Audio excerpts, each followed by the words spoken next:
No.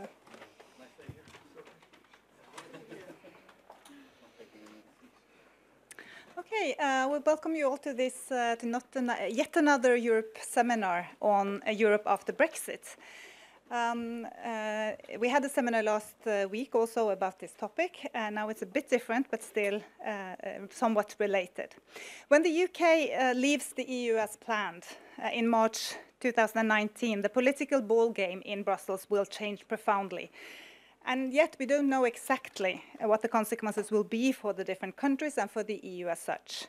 For instance, will it lead to more unity, more fragmentation, or something in between, namely the type of multi-speed Europe or flexible Europe that many talks about now, and there are different views on this, of course. But what we know is that all 27 member states, big and small, are now desperately trying to figure this out. And it is likely that we will see new alliances emerging. One thing we do know is that, in relative terms, the Nordic countries will lose voting power and the South will gain. There is therefore a real fear of marginalization of the northern part of Europe.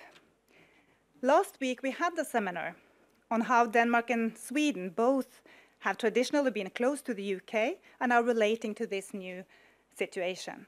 We learned that they are increasingly turning towards Germany. And this may be the case for other states as well that have traditionally been close to the UK. But the question then is how these member states will relate to another key development in Europe right now, and namely the strengthening of the Franco-German core and the many new, especially French-inspired initiatives for strengthening the EU. The question is if we will see new alliances among the small member states to balance the French-German dominance, or maybe we rather will see a move towards the core, some kind of Europeanization process, if you like. The Netherlands is, of course, interesting in this context. Will it search for a strengthening of the Benelux group? Or will it move closer to the Nordic member states?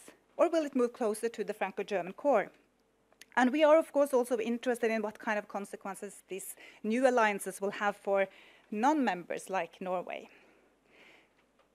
These are some of the issues that we will address today. And we are also very pleased to have Caroline de Gruyter. I'm sorry about the pronunciation. I know it's not right, but it's very difficult. You can correct me after.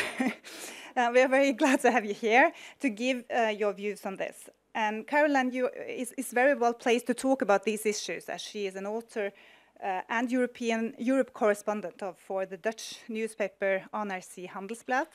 She has also been awarded several prestigious prizes, such as Anne Vondeling Prize for her political reporting, as well as the Heldring Prize in 2015 for Best Dutch Columnist. And Caroline has previously lived in the Gaza Strip, Jerusalem, Brussels, Geneva, and Vienna, and now in Oslo. She is a regular contributor also to the Carnegie Europe, where she has recently also published a paper on the topic that she will address today, that I highly recommend you all to read. Caroline has also written several books about European identity and the life in the EU bubble, the clash between globalization and democracy in Europe, in addition to a book on a very different topic, namely about the first years of Palestinian autonomy in the Gaza Strip. So I will give the floor to you to now address the Europe after Brexit. Thank you.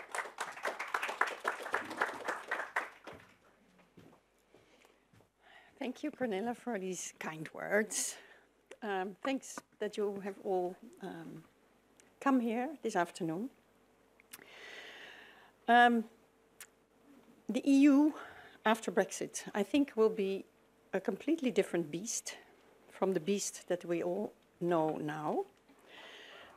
There will be, I guess, more cohesion in the European Union, and there will be new alliances across the continent. They won't be easy alliances, but they will be there because there's no alternative.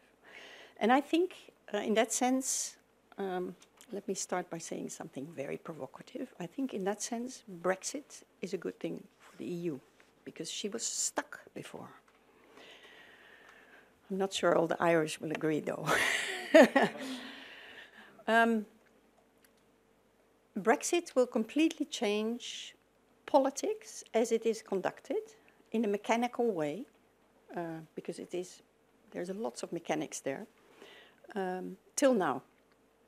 And the first inkling I got of that is about a year ago, a little over a year ago, when the London think tank Chatham House phoned me up and they said, can you please come to London and do a briefing on how the Netherlands will help us out during the Brexit negotiations with Brussels.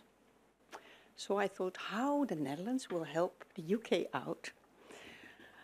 I could imagine actually the question, because the Dutch, I mean, I left the Netherlands in 1994 and I never moved back.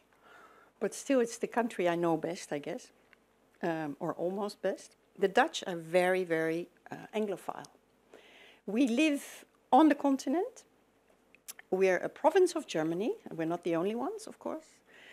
And at the same time, we always like to be with our backs against Germany, looking at the UK, because we love everything Atlantic and transatlantic. It was, after all, the Dutch who got the UK into the European Union in 1973, and they tried 3 times. And in the end, they managed to overcome French vetoes.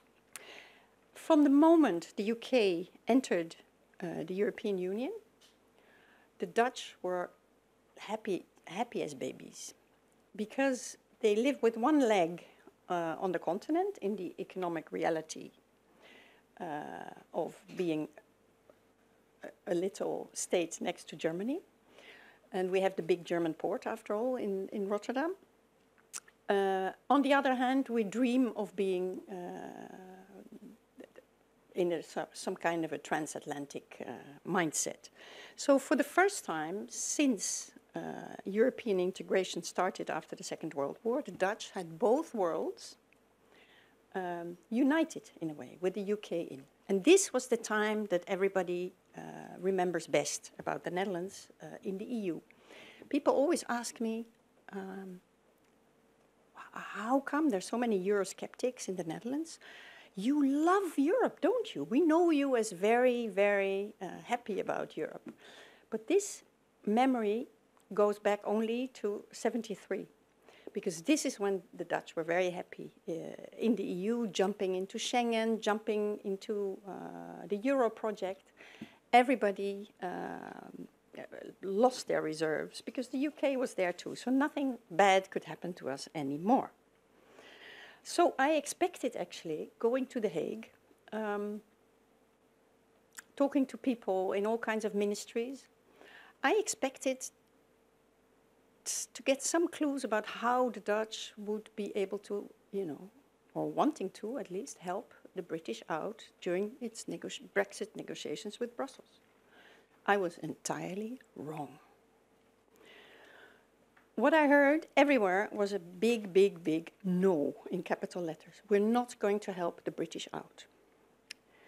They were very strict. They said if we allow the Brits to do cherry picking, there will be a lot of people in the Netherlands, and maybe other countries too, that will say, look, the Brits are doing well outside the EU with all kinds of nice goodies. We want out too. So in a way, it was self-preservation, I think. It is. I hear also from Brussels that the Dutch are very, very firm.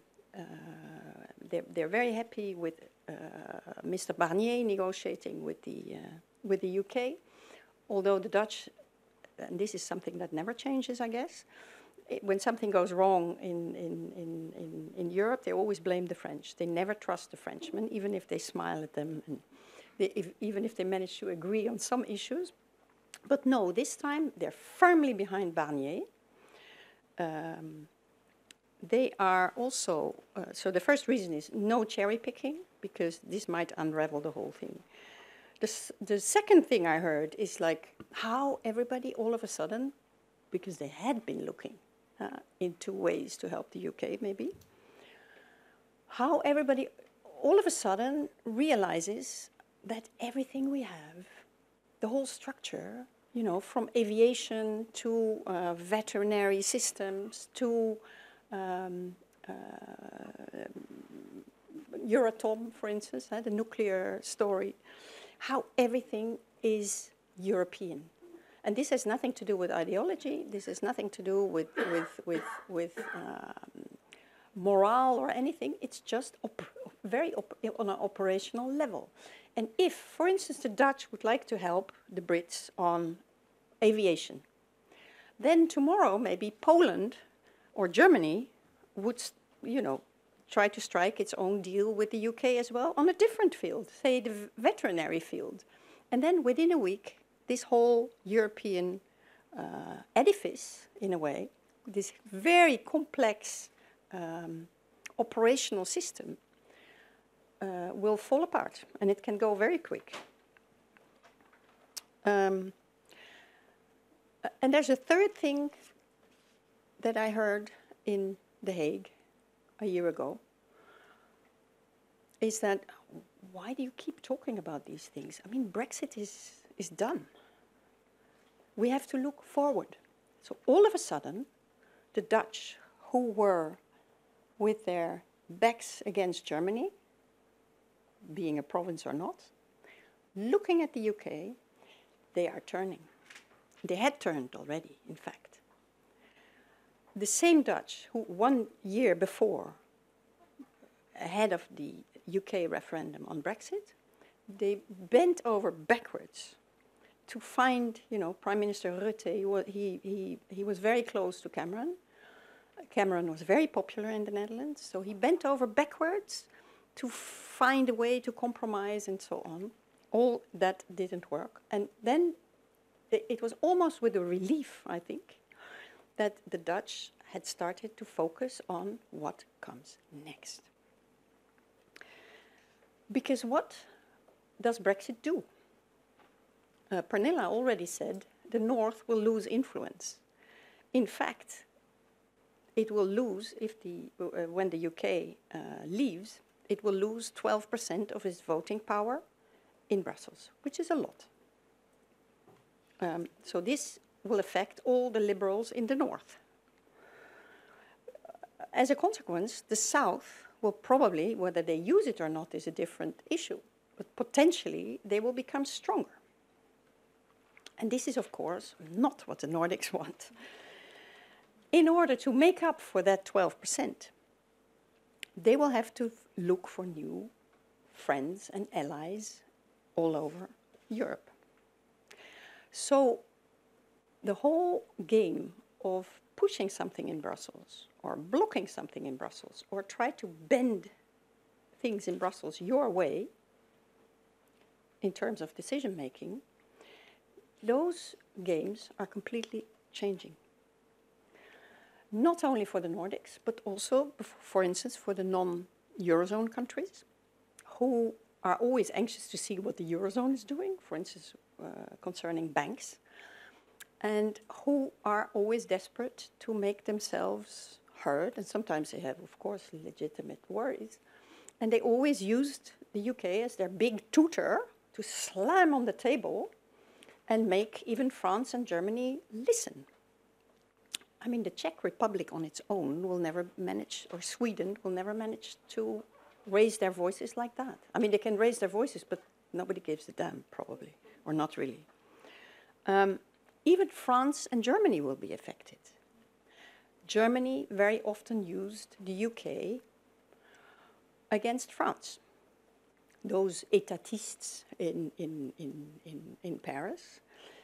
Likewise, the French often used the UK against those legalistic Germans, So all of them will have to conduct their political ballgame, as I call it, in a different way. So what you see now is most of the governments in the EU are totally, because of Brexit, getting out of their comfort zone. They have to look for new ways of negotiating and ganging up in Brussels. You see all kinds of new groupings emerge, which maybe are not really new, but some are totally revitalized. So you have this Hanseatic group in the north, which now also includes Ireland. There was even talk of Belgium joining, can you imagine? There is the new Mitteleuropa, which is the heart of Europe, which never exists until there is an East and a West again, which are at loggerheads or a little at loggerheads, and then the Mitteleuropa emerges again to be sort of a buffer, because when the two are clashing, they lose out, of course, in the middle, which is true for the Czech Republic, for Austria, where I just spent 4 years, for Slovakia, Slovenia, and so on. Then there is the revival of the Benelux, which has been alive and dead for most of the past decades. And for instance, the Dutch are not only actively using the Nordic group to push certain issues and to provide a counterweight to Germany. Germany is always making deals with France. Everybody knows this. This is the heart of the EU, the soul of the EU even, because it was those two who were always looking for dominance on the continent and then ended up fighting and destroying everything in the middle. I think the purpose of the Nordic group is very much to make sure that those compromises that Germany is going to make with France, we all know that's what Europe is about, but still we don't like it, you know. So the Nordic group is trying to bind the hands of Germany behind its back so that it can't go too far in those compromises. At the same time, the Nordic group is not, it's big, but not big enough. So if the Netherlands, for instance, they don't want to be pushed in this Nordic corner too much. So at the same time as, you know, joining the Nordic group, they made sure to revitalize Benelux as well. So the Benelux is the Netherlands, Belgium, and Luxembourg. Belgium and Luxembourg are very almost federalist European countries, totally different from the Netherlands. If one day Europe goes down the drain, which I'm not sure it will actually, but if this once happens, I think Belgium and Luxembourg will be the last to turn off the lights. The Dutch certainly not. But the Benelux now is meeting the Visegrad group. They're traveling together to Eastern Europe. What helps is that they're also liberal leaders, you know, the backslapping, practical kind. They like each other. But this is not, it's not an accident that the Dutch are revitalizing both groups at the same time. Then there's Visegrad, of course, as a group. You have the South. You see sometimes southern summits. That is interesting. There have been Mediterranean, southern European summits before, but it's only after Brexit that they get even noticed in the north. I remember the last time it happened, I was in Berlin, and I was a bit surprised that German officials were really discussing, like, what are Tsipras and Rajoy, and I can't remember who then was the Italian prime minister, what they are discussing. Because I thought, you know, it never used to matter. And all of a sudden, they appeared on the radar. So something is happening there. These groups are all operating with a lot of overlap, all at the same time, more than before. The British don't really like this. I remember at this meeting, there were in London, there were some British officials who were really clashing with people from other member states. They had invited all kinds of Europeans, and at one point, a Brit said to one of the Europeans, he said, but there will be more exits, I'm sure of it. You know, your country is so full of Eurosceptics, there will be more. And then this guy said, well, I don't think so, because for us, it's very easy to be to go all out, to be very Eurosceptic, if there is a big country, even more Eurosceptic than we are. But if that big Eurosceptic country leaves the European Union, we have to watch our backs. We cannot be too extreme. And I will never forget this discussion, because I think this is exactly what is going on now in several member states. Everybody is becoming a little bit more moderate. You see it in Eurobarometer polls. You see that the support for the EU is rising in most member states. Not everywhere. In the east of Europe, for instance, it's going down a little, which is maybe, we'll see where that ends up, but it's still higher than average, so it's not really worrisome. I think in the Netherlands, the Brexit dynamic is quite traumatic, because suddenly people realize that what happened in the UK could happen any day in the Netherlands. You don't educate your people at all about what the EU is and what the EU does, and also what it is not. When I went to school in the Netherlands, I used to get everything about transatlantic relations, about how the US and Great Britain came to save us from the Nazis. Not a word about Europe. And this is not only the case in the Netherlands. I'm told that in some Swedish schools, the word EU is not even pronounced, because there's still about half of the population who were against joining the EU at the time. These people are divided over several political parties. So all parties have an interest not bringing the issue up again.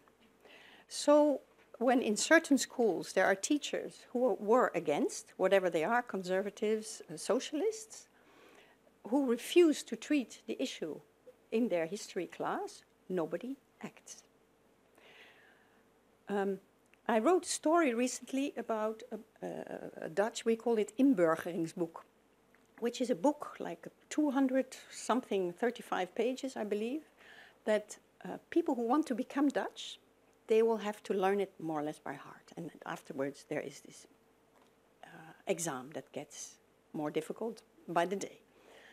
So somebody sent me this book, and it's incredible. It's about how we have this St. Nicholas tradition, how the Dutch go crazy when they celebrate birthdays, our history, our colonies, everything.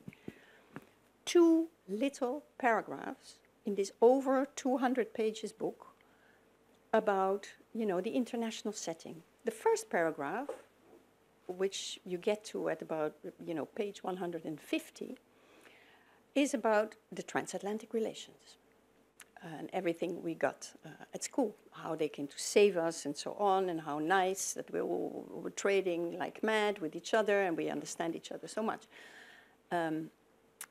And then the second paragraph about the international context is at around page 200, and it says literally, it's like 4 lines, it says literally that we have some economic cooperation with other nations in Europe, that some of these countries are also using the same currency called the euro, and that's about it. Then they go back to the birthdays or the Black Peter discussion that we have forever.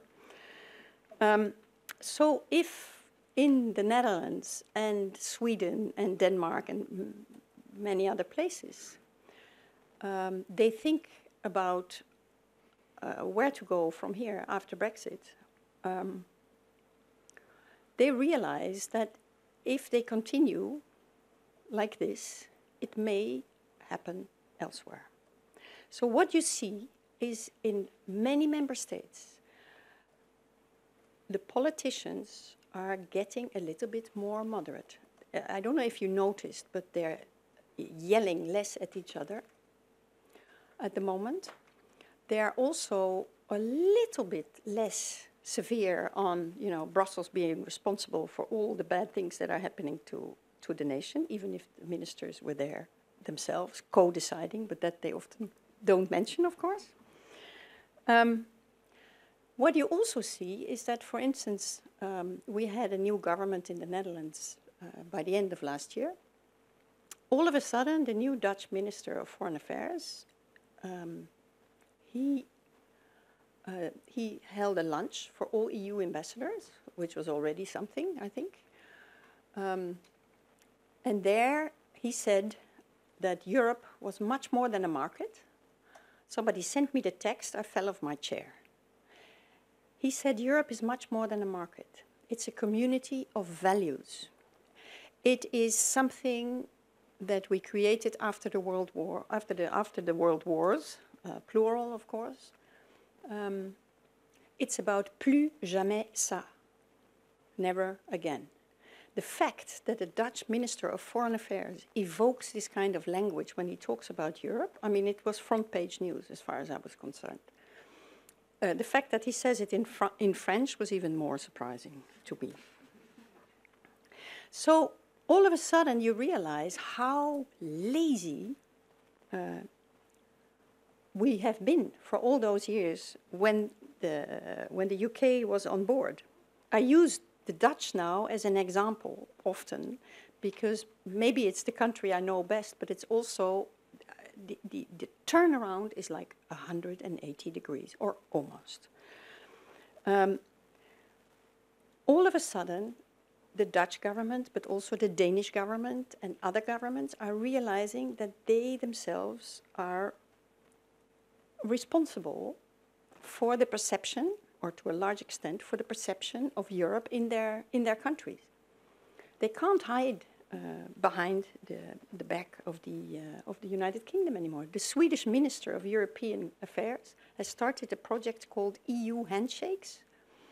I mean, it's maybe a bit naive, but it tells you something. It's at least an attempt, and the first attempt. She goes to schools all over the country, visits trade unions, companies, and so on, and then talks about Europe.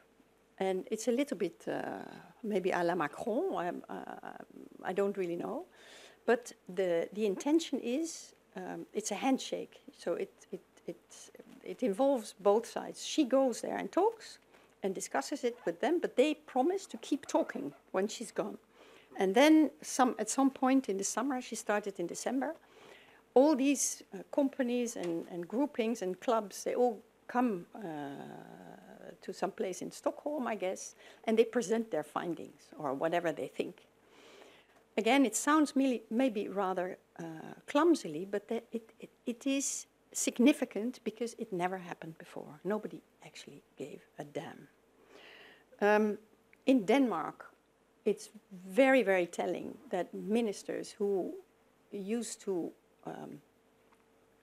criticize Brussels day and night, they've really tuned down their language.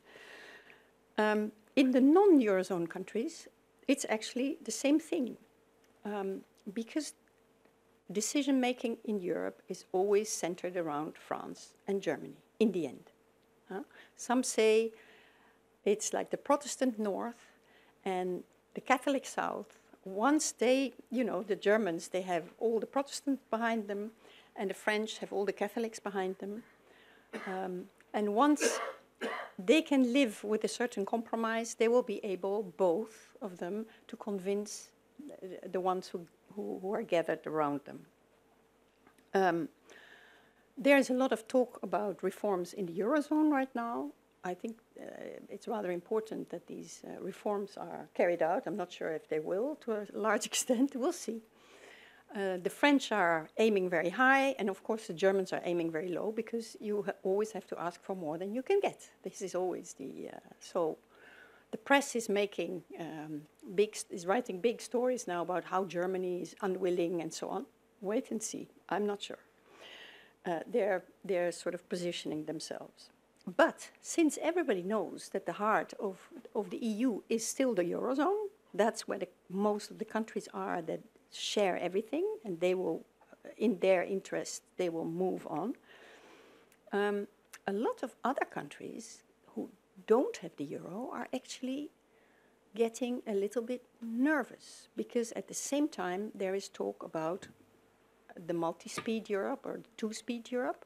Macron this week in in his speech to the European Parliament, alluded to it again, saying that it's maybe okay that some countries don't want to move on with more European integration, but they should not block the ones who are willing. Many non-Eurozone countries are now terrified. You know, there's talk of change in the air, of reforms. We have lots of security threats. So there is talk about more integration on European defense and security, foreign affairs, those kinds of issues.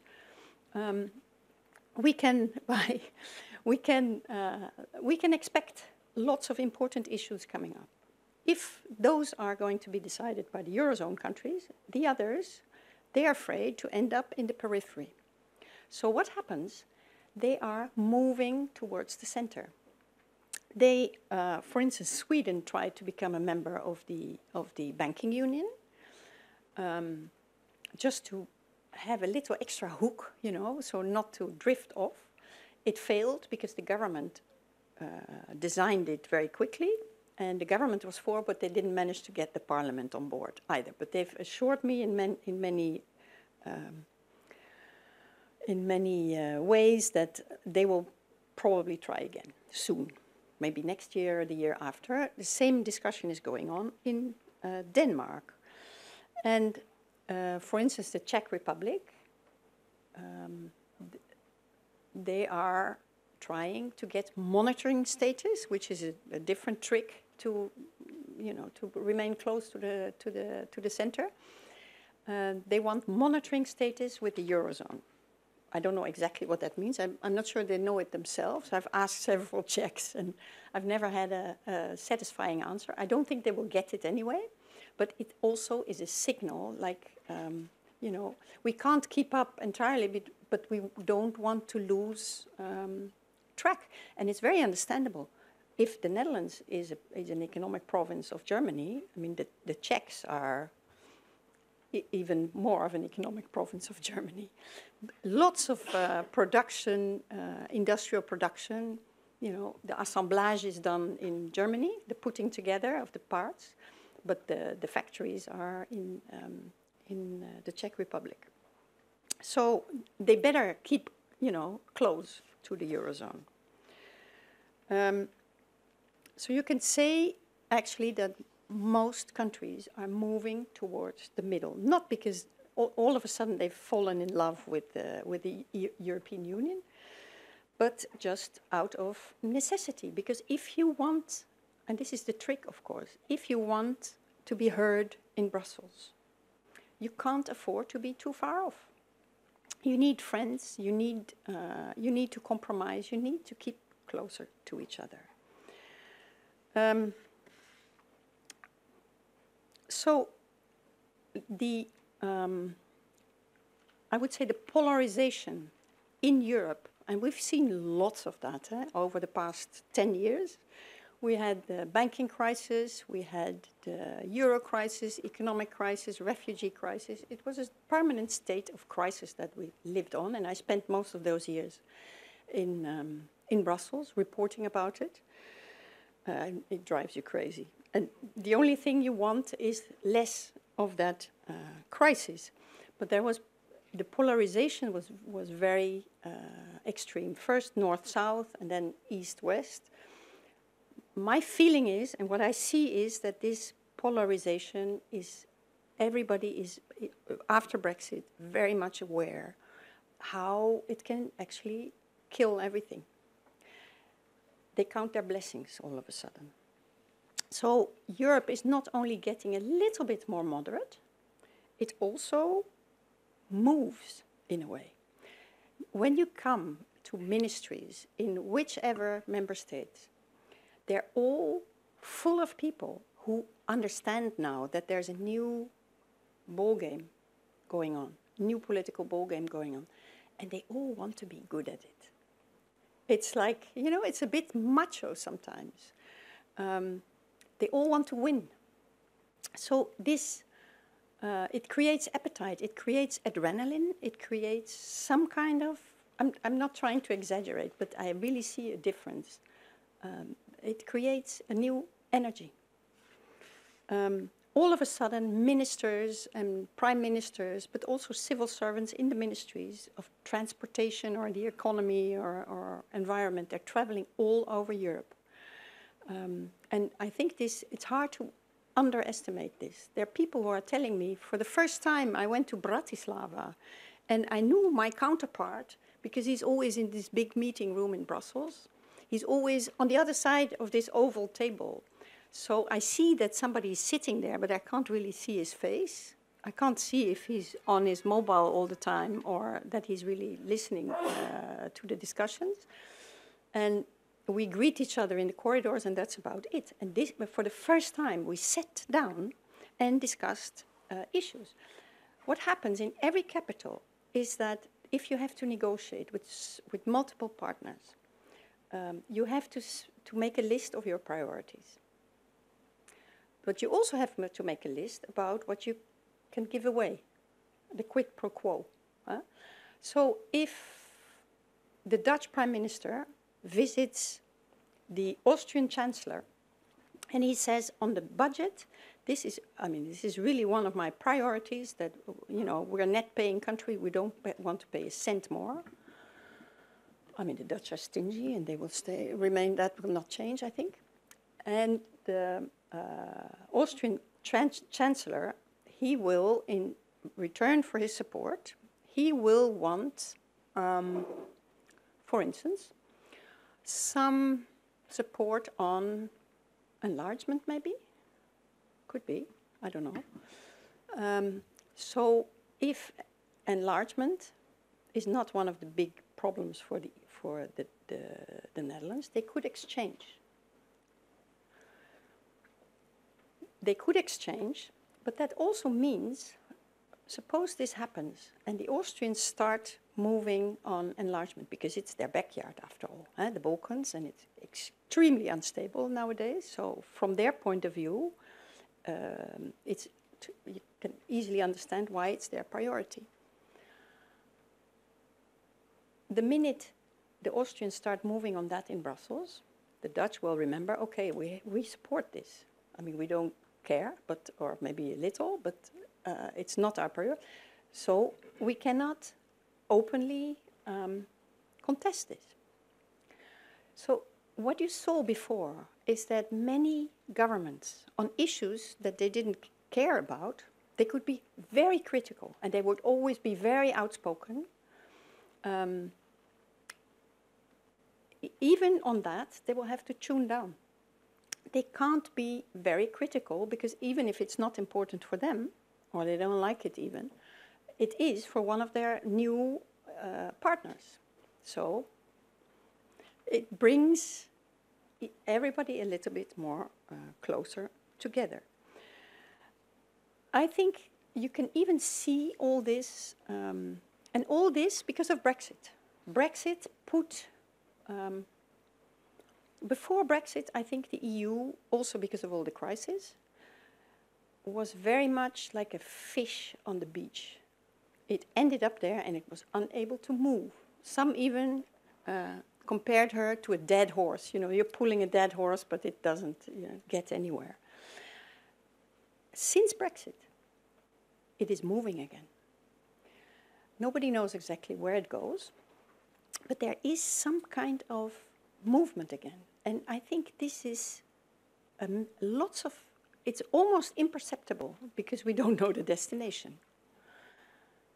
But I think many citizens feel it. What you see all over Europe emerging right now, for instance, is a young generation, the Erasmus generation, organizing political parties, platforms, discussing groups, debating groups, online magazines, I don't know what. There is a political party, a pan-European political party, which has established itself in 24 countries. They were here, apparently, in Oslo as well. They're also in Switzerland. You have something called European Moment. They're going to do big marches in Berlin soon. You have a new political party in Sweden. There is a new political party in it's called Initiativet.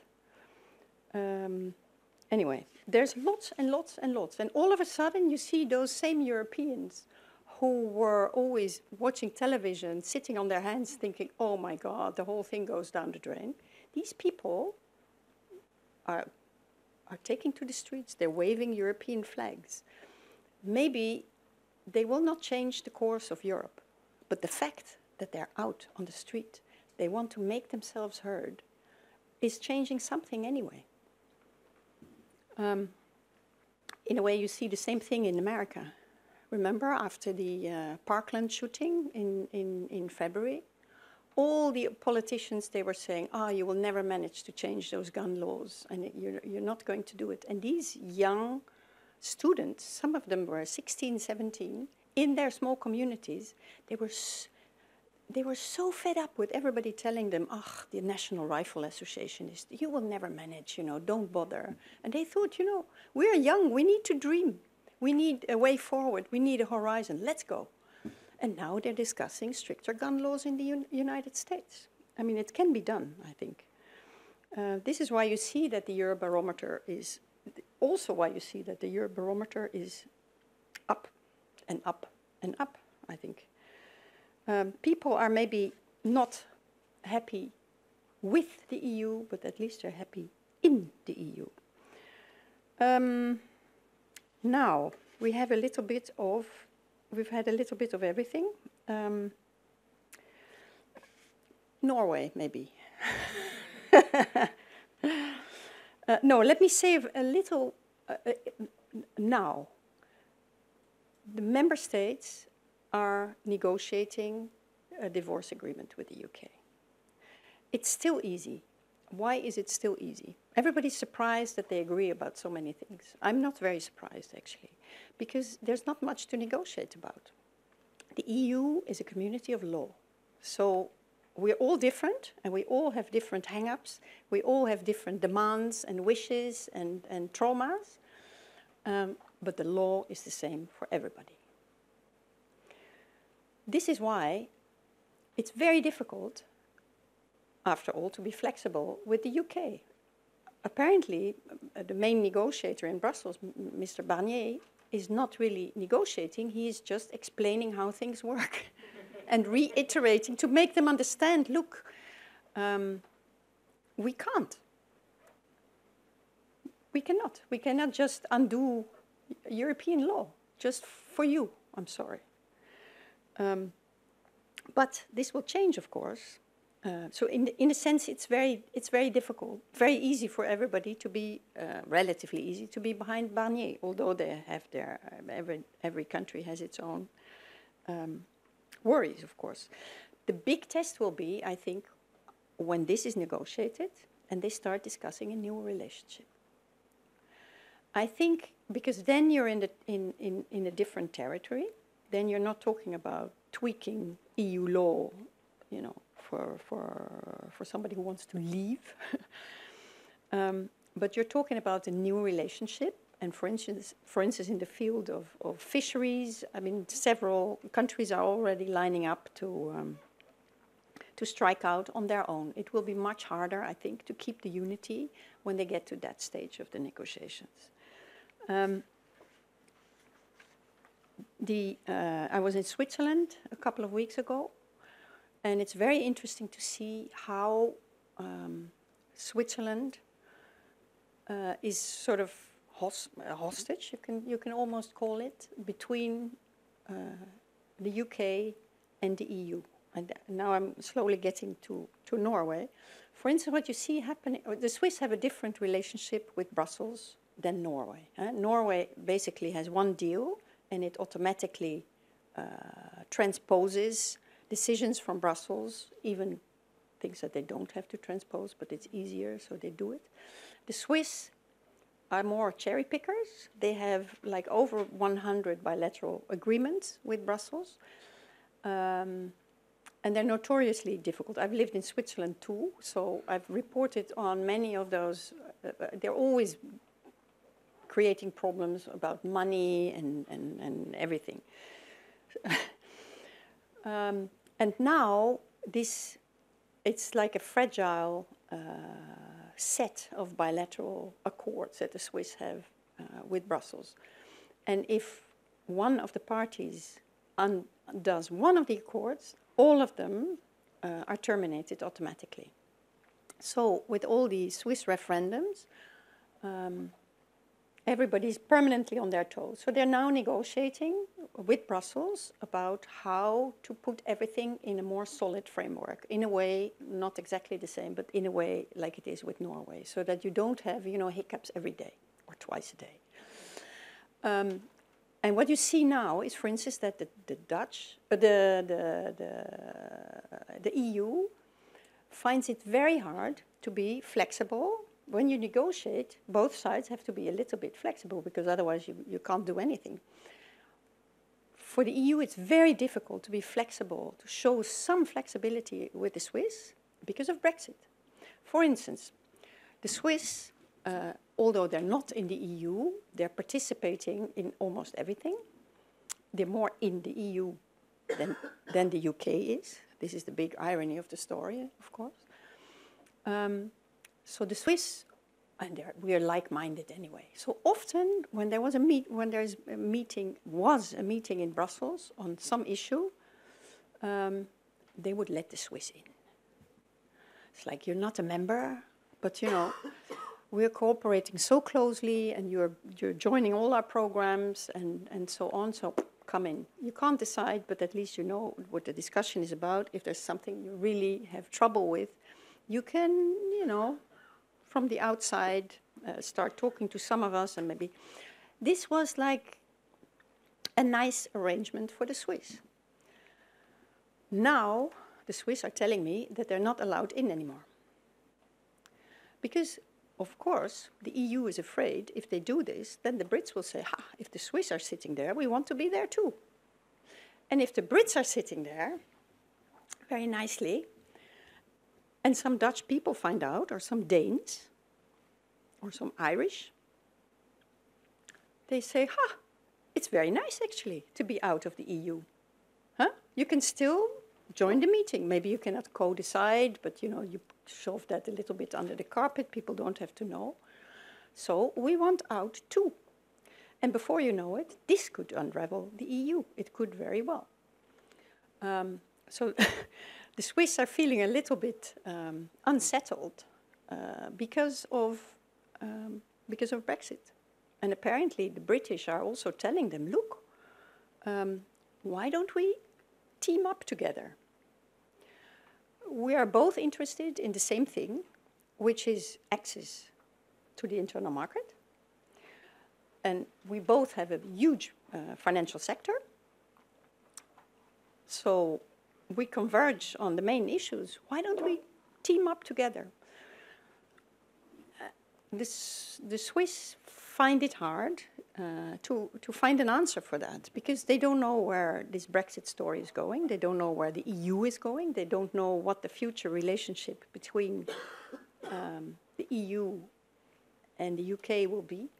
So then it's very hard, as it will be for the Norwegians, to find out where your place is, because the relationship between the UK and the EU will be different. So your place in it, since you're closely connected to both sides, will be different too. So the Swiss are, there's a whole discussion in Switzerland now about, some people are saying, let's go with the British. Huh? In a way, we're in the same boat. They aren't, of course. But they are fed up with waiting. They're fed up with the insecurity, and they said we can't just put the whole nation on hold and all the political decisions on hold until maybe after the transition period. We know in a couple of years only where this whole story goes. But, and apparently they have won the day for now. The other side of the argument is, are we going to put the fate of our nation in the hands of a country that itself doesn't know where it's going? Thank you very much. So for now, that's cool, has won the argument. But of course, if the negotiations with the EU are going to be difficult, which they are, I think, because they always are with the Swiss. And especially now, maybe they will be tempted to try another route. Who knows? I don't know.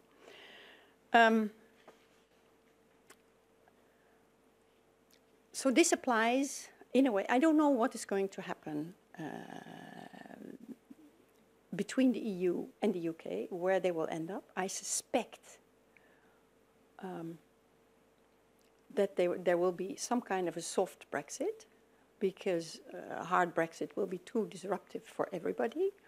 And there is a sort of a learning process going on in the United Kingdom as well, because they knew actually so little about the organization that they're saying goodbye to, that now they have all these discussions in the national parliament on Euratom, on Schengen, on lots of arrangements that they're in or not even members of, but they have to see how they position themselves on all these issues. There are lots of British journalists covering these issues that they previously never bothered to cover in Brussels, but now these discussions are taking place in their own parliament and in the House of Lords, and they're all there in force, the whole press, and you get very good stories all of a sudden, instead of these debunking, the European Commission is just grabbing power. They're actually reporting about what Euratom is and what it means for the country, that if they leave the EU, they have to leave Euratom as well automatically, because all that is linked. What it does to the country. Can they still do radiation for cancer patients? Apparently, no. So I think I think they're not that stupid after all. I think they will end up with a soft Brexit. If there is a soft Brexit, I guess it will be relatively good for Norway. There won't be any need for the UK to join EFTA or something like that. All of a sudden you will have a big country dominating EFTA entirely, which would upset the Norwegians, I think. What I also think is that there is room for maneuver on defense and security and foreign affairs issues. That is not really EU law. There you can move much more. There you can compromise. And there we actually, on the continent, we also need the UK very much, especially in this current climate, with all kinds of security challenges and defense challenges that we haven't had in so many decades. We've become pacifists after all, but the UK has not. So maybe they're members of NATO. This could be a field where, while it's hard to compromise on EU law, I think in this field there's a lot of uncharted territory, and we can actually do a lot together, which would also be good for Norway, of course. So there are many scenarios open. I don't know which one they will choose in Brussels and in London. It's not going to be very easy, but somehow my water tells me that they will get there without too much damage. So there won't be too much damage for Norway either. So I think I've talked more than enough now, and I think it's time for your questions or remarks. Okay, thank you so much for a very interesting talk. It was interesting to listen to you, how you kind of have met all these people, and you can kind of feel the trends. And it's also a perspective that is not so common here in Norway. So thank you for that. Please sign up. I have 2 questions to start with, so while you answer those. Okay. The first one is you talked a lot about kind of that Brexit will lead to a move towards more support for Europe, in a sense, in all these countries. But you talk mostly about the level of politicians and elite, and that they have to now realize that they have to educate their own people in order to avoid exit of their country or a similar kind of process. But at the same time, I think one thing is to educate people, another thing is to kind of deliver. And for the EU to be taken seriously in the long term, to not have a new kind of crisis, the EU has to reform itself and manage to deliver on key concerns. And that concerns, of course, unemployment, security, and these kind of issues. So that is my first question. And then the other question is more on it's the relationship to third countries, because you said that it might be that the EU becomes tougher on the relationship to third countries in order to avoid more exits. But at the same time, you could also say that the EU has to have a different relationship to third countries in order to have more support for the integration process, that the distinction will be more between those who support the integration process, like actually Norway does in many ways without being member, and those who do not support the integration process or are critical and maybe not so constructive, but inside the EU, because you have countries in the EU that actually could be considered as difficult members. Still, still after Brexit. Yeah. So I wonder with these two questions are my questions, and then I'll let you start with that, and then open up for others. Yeah, you're totally right. Of course, they have to deliver, and I think this is something that they're all very much aware of. Delivering, but part of the delivery is also that you don't beat around the bush about your own decisions in Brussels. You know, governments always, in Brussels you can't take any decision without member states agreeing to it. Sometimes it's 3/4, sometimes it's unanimity, it changes a little bit. But often governments, they just pretend it is Brussels deciding something like that. As if they had not been there and had been negotiating there for many years. I think most of the citizens don't even know that, you know, when they rally against European institutions. So I think this is very much, it's not just educating the people, because this presupposes that, you know, if you tell people a better story, they will change their minds. I mean, people are not stupid. This is not what it's about. It's about governments assuming their responsibility. That's what I meant. And of course, part of that responsibility is that they have to deliver. But they also have to change, they will have to change the way they talk about what they want to deliver. So it goes hand in hand, I think. Yeah. Your second question, I'm not sure I understand it very well. It's more the relationship to third countries. Because you mentioned that the EU might be tougher with third countries, and of course that as a result of Brexit. But one could also imagine that there are so much. I mean, this goes very well together with your argument that all the European countries and member states go closer together and more to the core and getting more European. Yes.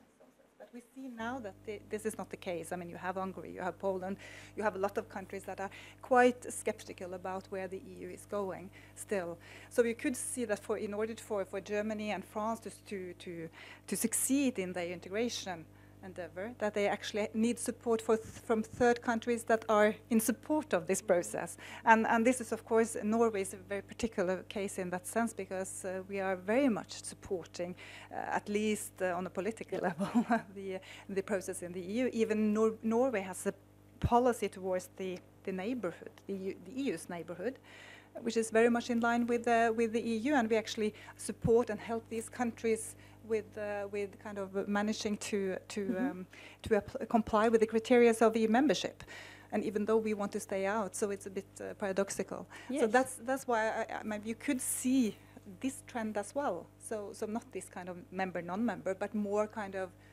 pro-integration as such, or. But you stay out.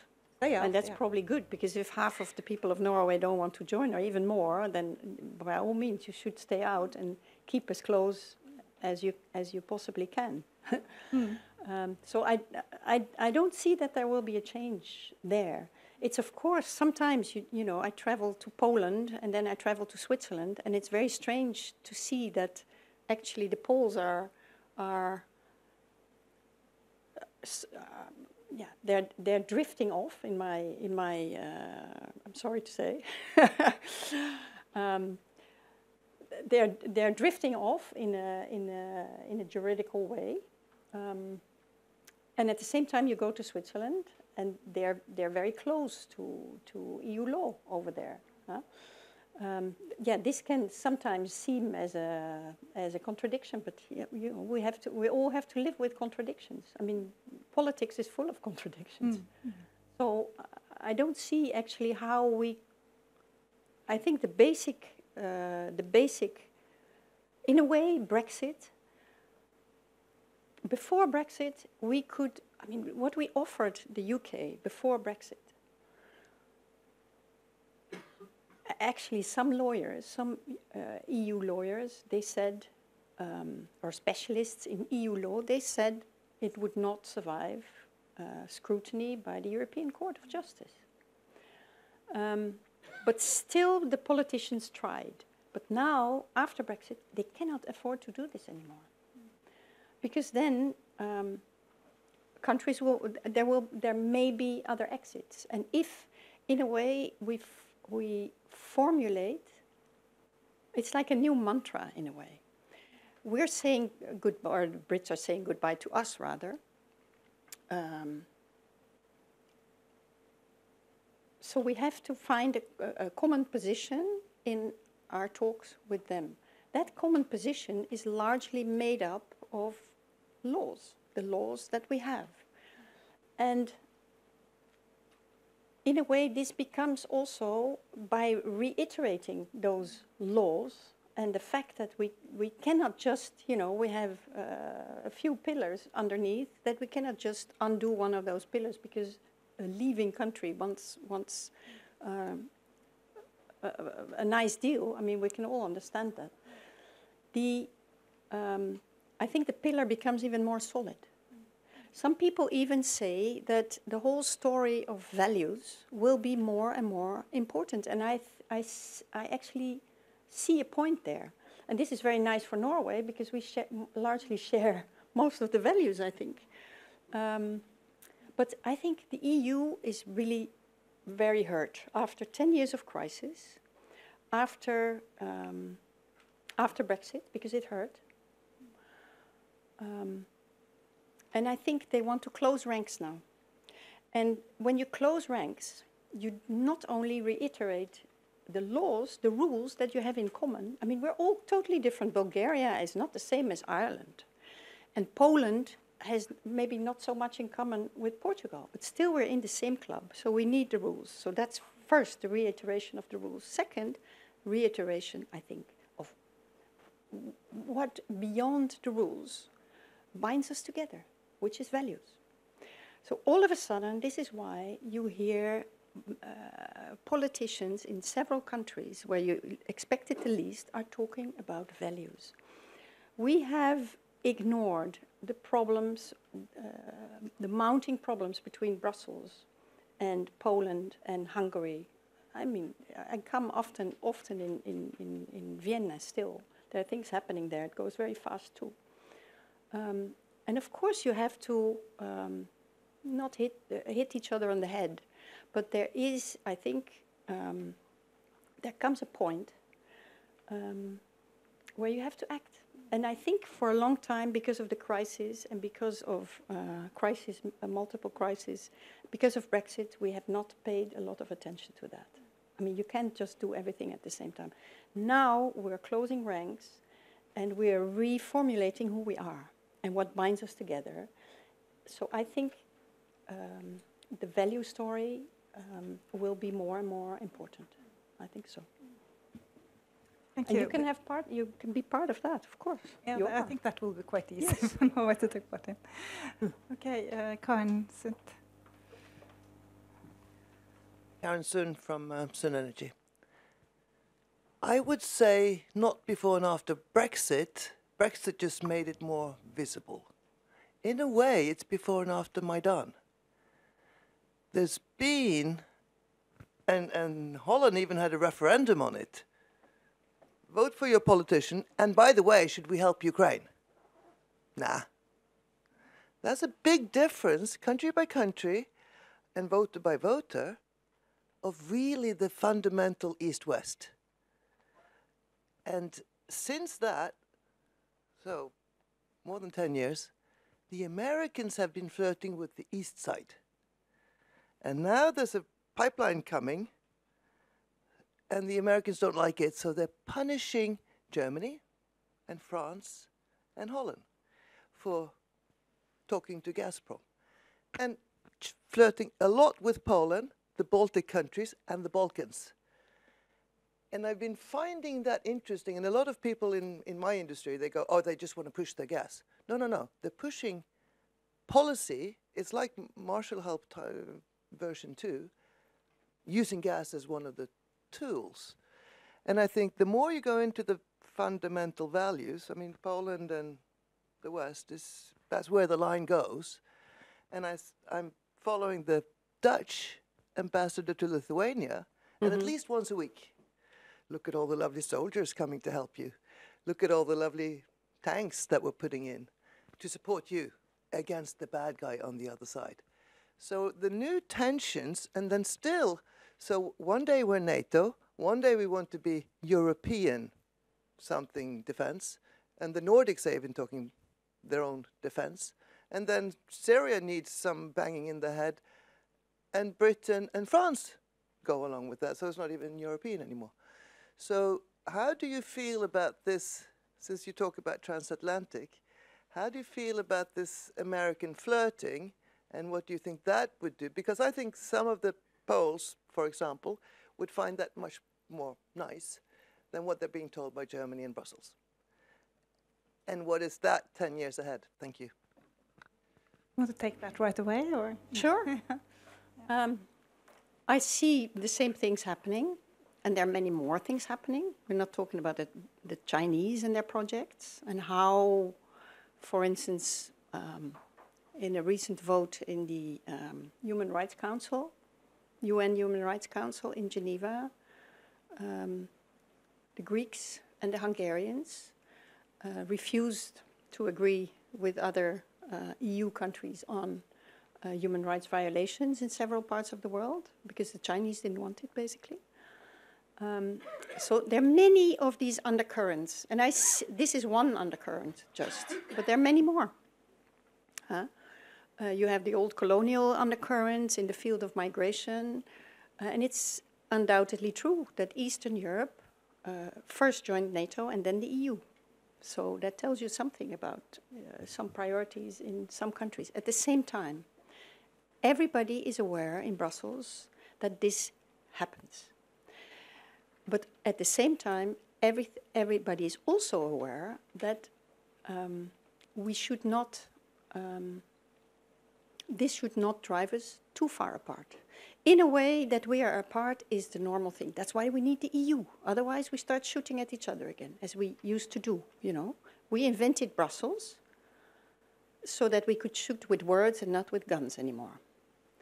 And the fact that we keep arguing and we all come to Brussels with different demands and wishes and so on, and red lines, shows how much we still need the EU as a mechanism, not to start, you know, fighting again, really fighting again. I think they're all very much aware of it since Brexit. I think during the Ukraine, the Maidan events, we were still a little bit in our pacifistic mood, and we didn't really fully grasp, you know, the times that were coming. The confrontation between West and East of Europe, yes, there are tensions, there are problems. That's nobody can deny that. Everybody can see it, but everybody's aware that we should really try to solve them in the way that we're good at. In a way, it's a very big test for this mechanism itself, for the EU. So we don't. If it ends up like the 4 Visegrad countries against the rest of the EU, it will be horrible. So we have to make sure that this doesn't happen. And I think most of the parties are actually doing their best that it doesn't happen, without denying the problems.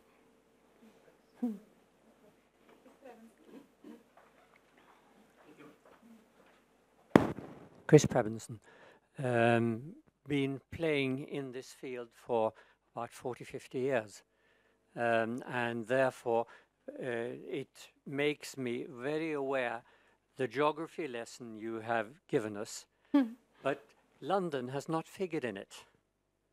And I'm rather curious to know, because I sense that going back at least 3 or 4 years before we got into the Brexit, and then the analysis of the Brexit, now we really just face, as you clearly indicate, the rules have been negotiated for a long time.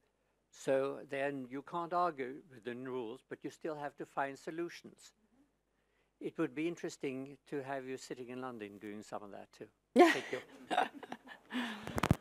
Take one more question. Okay. Marianne?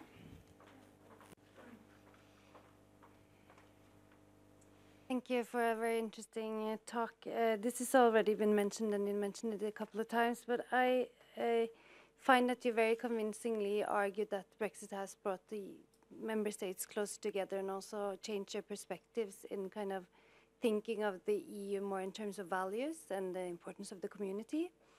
So in light of this, I was just wondering if you could reflect a bit more about how you think Brexit then might affect the transatlantic relationship, and also like and also a bit about how this will change kind of EU security and defense cooperation and the NATO-EU relations.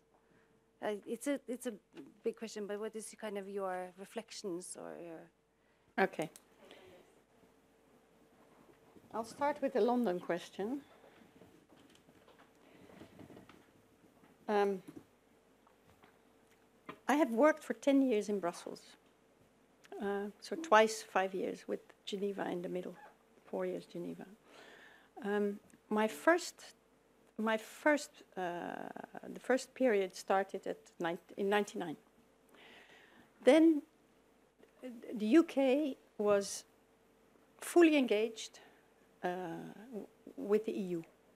They always sent the best people to meetings who were very well prepared. In other words, the UK, those areas that they wanted to engage in, they were really engaged. After enlargements, the several enlargements, the center of Europe has moved eastwards. The center of Europe was not anymore, where was it? Maybe Luxembourg or something, or a bit south, maybe Geneva, but is now somewhere between Munich and Prague and Vienna, somewhere there, much more eastwards. This made the UK, talking about geography, much more of an outlier. At the same time, with the enlargements, there was a lot of deepening as well. The EU started to assume all kinds of talks that the British didn't want to join. This is also part of the perspective of Theresa May, by the way, because she was, when she was a minister for justice or internal affairs, interior, thank you, the UK decided not to join most parts of the justice cooperation issues. And so they rejected the whole thing, and later on they opted back in. So they just looked at the whole list of everything that the EU was doing together without them, and then they picked a few issues, she did, that she liked. And I think that she was actually, when she became Prime Minister, it's not I think, I heard from people in Brussels, that this is actually very much her idea of, okay, you can just get out, and then from the outside you negotiate yourself in on a few issues that appeal to you. And she thought she could do this with other fields of cooperation and integration as well, and she was, of course, mistaken. A former British ambassador to Brussels once said to me, our problem is, I will never forget this because it was so forceful. I asked him, how come that when we have discussions, that somehow the British always have, I mean, they have the best remarks about Europe. You know, you always hold up a mirror for us about the things we do right, the things we do wrong.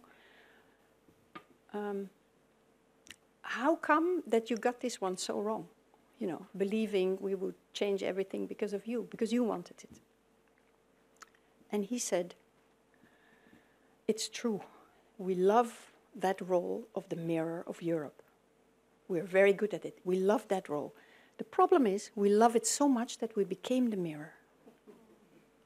And I think there's a lot, it's almost poetic, but I think there's a lot of truth in it. The UK, slowly, by not cooperating, you know, the EU moved on, but the UK never moved with it. Geographically, but also mentally, it drifted away. And over those years in Brussels, I saw, for instance, that they started to send second-class people to Brussels. They had a special diplomats program with courses in French, but also, you know, people in London preparing their UK civil servants for top jobs or medium jobs, you know, in the Commission, for instance, and other EU institutions. They had lots of support from London. And everybody was really jealous of the UK, the Fast Streamers program, this was called. And they just scrapped that program. I mean, there were lots of indications already that they were, you know, somebody said, I think it was a French MEP, I forgot. He said, the British were always with one leg in and one leg out of the EU. And now they will be one leg out and one leg in. The transatlantic relations. I mean, so we're talking about the EU, we're talking about the UK, and we're talking about the US. Who knows what the US wants with transatlantic relations? Do you? I don't. Who knows exactly what the UK wants and where it will go? I don't either. I think it's in all of our interest to keep relations as good as possible. But this is a huge challenge at the moment. It is one of those times when we have to reiterate that it is very important for all of us and keep floating and try to not lose each other. For the US always loved the fact that the UK was a member of the EU because it was not their mole in the system, but in a way they could relate best to the UK, I think. And they've always encouraged, after the Second World War, the Americans were very instrumental in helping the predecessor of the EU to come about, coal and steel and all that. There was a lot of American work there, political work, and money as well, by the way. And they've always encouraged the Brits to join. Also because they think it was good for Europe and for the UK, but also for themselves, because it gave them a little window inside Brussels. And this they have lost already. I mean, and it's gone, because the Brits are now, in many cases, they're technically still members and they can co-decide, but they totally let go already. It's one of those fields, especially with a very assertive Russia nowadays. It's one of those fields where nobody can really afford to let the whole thing go off the rails, but to which extent they can keep it on the rails is not entirely clear to me, at least. Thank you. We have 10 minutes left and 4 questions. I suggest that we take all these questions and then you can pick and choose. I'll try to be brief. Over here first. Thank you for taking us on this interesting tour around Europe. I'm Christian Ødegaard from the Foreign Ministry. My question is what I perceived as that you said you think the likely outcome is a soft Brexit. What is your definition of the term soft Brexit? What is the concrete content in it? Yeah. Thank you, Caroline. It was a good tour. I'm Carl Gardner. I'm the Irish ambassador in Oslo. I was very struck by the term you used, the Erasmus generation. I think one of the key issues that we saw in the Brexit debate was sovereignty. And yet you talk about the Erasmus generation out waving European flags. You know, how then, I mean, for those of us who want, you know, a stronger Europe, how do we engage younger people who it's quite easy for them to take Europe for granted? I mean, a lot of these Erasmus generation, the European Union existed when they were born. They're not familiar with the issues beforehand. So how important is it, and how does one manage to engage with them, particularly when what they're after is probably the opposite of what many of the populist parties in some of these countries would rather see as well? Thank you.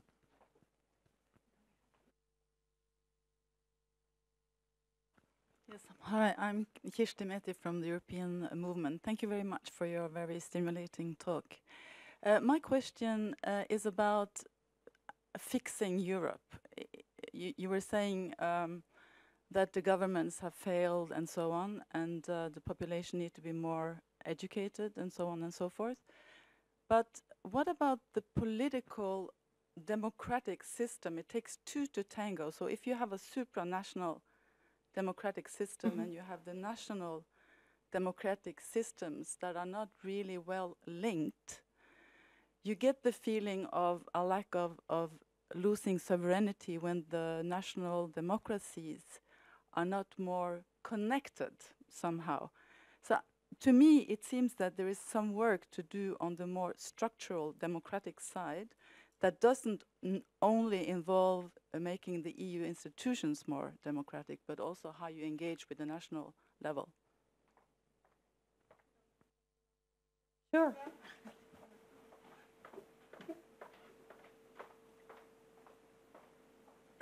My name is Hadislev. I thank you very much. It was really interesting. It was intriguing and even from time to time almost amusing to listen to you. Wow. Well, I'll try to pick up two threads which I think I found. And the one is the drift towards east, which you mentioned. And that was a historical movement which had the effect to remove, in fact, the Britons from the EU. That's a historical process which is continuing, I think. When we see who is applying for membership in the EU now, that's Serbia, Montenegro, Albania, and even a fourth one. So that is going on. And what might that mean for the other thread, which I picked up, which is the need for reform in the EU? What sort of reform can that mean? We have been speaking about a higher degree of integration in the EU. It's rather another idea which is tempting to emphasize now, and that's the idea of an Europe en plusieurs vitesses. And it strikes me that in fact it has been hidden, but that might be very close to the head, or the content of the head of the present French President Macron. He hasn't mentioned it yet, but, yes, but it is lying there all the time. He has. Anyway, yep. What kind of 5 minutes? I will try to do it in only 5 minutes. Gosh. What kind of soft Brexit? As far as I can tell, as far as I hear, actually, what the British want back is their sovereignty. I think this is a total illusion.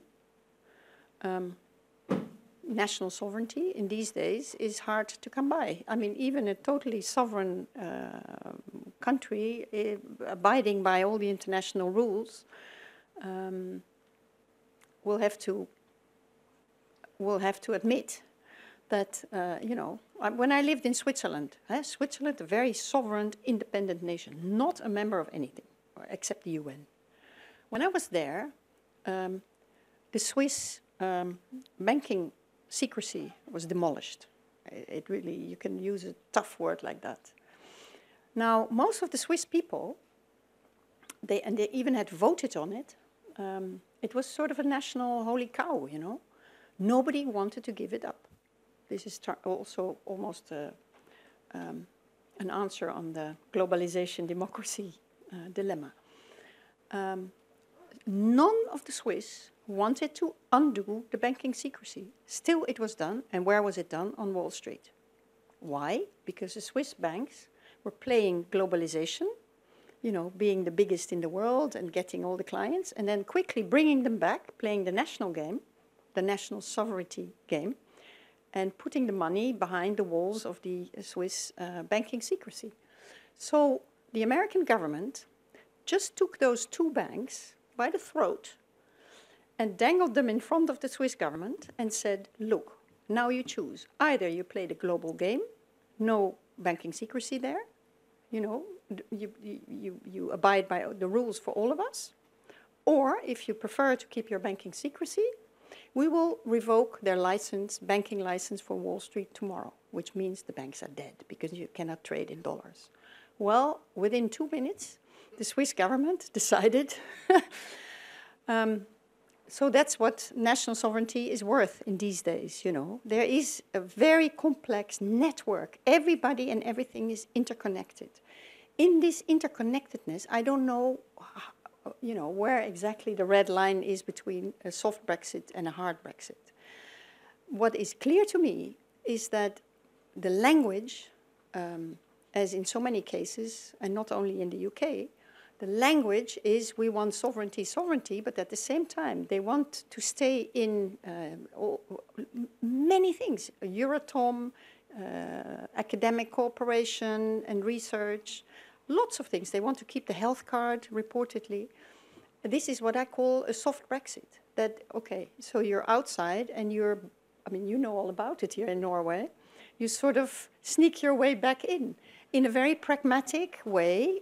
So the price will be that you play by the rules and you pay up now and then. So that's what I would call a soft Brexit. The importance of the Erasmus generation, I think, is huge because it was, I think it's precisely those people, you know, what bothers many of them, and I often write about them because I think it's unfair that we only write about the populist, you know, new populist party, wow, extremist language, we all go there and we write big stories. I'm not saying the press is making them big, but we don't put obstacles in their way either. We don't treat these young Europeans the same way. I think many of them are actually a bit revolted. They see a lot of populist movements, far right, but sometimes also far left, endangering the Europe that they grew up in. And everybody's sitting on the sofa, watching television and thinking, you know, uh-oh, where does this go? And nobody does anything. Because we're not used to defend democracy. We're used to think that, you know, this will last forever and we're so good and we're such pacifistic people and so on, which we are. But democracy is something that you have to fight for every day. And I think they're trying to teach us that. So sometimes, I mean, I write about these people because I find it interesting that suddenly they are taking initiatives. Because they don't want their Europe to fall apart. And they say, well, if we have problems, let's solve them, you know, let's stop meowing. This brings me actually to the other, the answers to the other questions. Reforming the EU and the globalization issue as well. I mean, actually, you don't need a revolution to patch up the things that are going wrong in Europe. You just need political will. Many of the problems that we have now are are caused by the fact that our leaders are just unwilling to move, or have been unwilling to move. It's getting a little bit better now. But if they would move a little bit more, I mean, you don't need all kinds of grandiose schemes or grandiose measures. It's just, you know, if I move a little bit more, somebody else can sit next to me. That's it. You've seen during the banking crisis and during the Euro crisis that they all go in with their red lines and their caveats and so on. But, I mean, it was really, we were right at the cliff a few times, really. And they did it because they wanted. And then you see that, oh, all of a sudden things can move, you know. I remember the Dutch were very much against the banking union in the summer of 2012. They were so much against it that they were yelling and shouting in the Financial Times and other newspapers so that everybody would know we're not in it. We're not going to join this. We're going to fight the banking union. A year later, or 1.5 years later, they had to do it quickly because otherwise the whole thing would have gotten off the rails. Many people are still thinking that, who were inside. A year later, by chance, I saw a Eurobarometer poll showing that of all the countries in Europe, the Dutch were most in favor of the banking union. So I thought, this is interesting. They were the most against. But we had a minister of finance, and he was like, you know, a teacher. He went, and I've seen him doing this a few times, he went into the smallest villages. Every municipal library that invited him to talk about his job and Europe and so on, and the euro, he would go. And even if there were like 10 people or 50 people, doesn't matter, he would explain why this banking union was good for Dutch banks and Dutch stability and the whole of Europe, etc. He would tell the story over and over again. And he was so eager, in fact, that they invited him every week for 1 or 2 talk shows on television, because he was the only one who could explain what this nonsense of banking union was about. And he talked and talked and talked and talked, and I am totally convinced that it was his work. I mean, we had our standoffs, his minister and I, but I really admire him for having done that. And I think this explains the support for the banking union. What else do I have? Plusieurs vitesses. Very short, because I think we have to... And the democracy? Oh gosh, big enlargement. Issues. Yeah, well, maybe we'll leave these questions for later. They're big questions, difficult to answer in 1 minute. But thank you so much for coming. This was very interesting. I think maybe it's difficult to know for sure where Europe will move, or if it will go in the direction of kind of closer union or more support for integration. So I think we should have this seminar in 2 years' time after Brexit has been realized and how well, things... that's what we hope. Can drag on for... I'm not sure it's well, we'll done see. by then. Yeah, but still it will be interesting to see if you have the same analysis in 2 years' time, because things changes very quickly. Yeah. But thank you so much for coming, and thanks to all of you.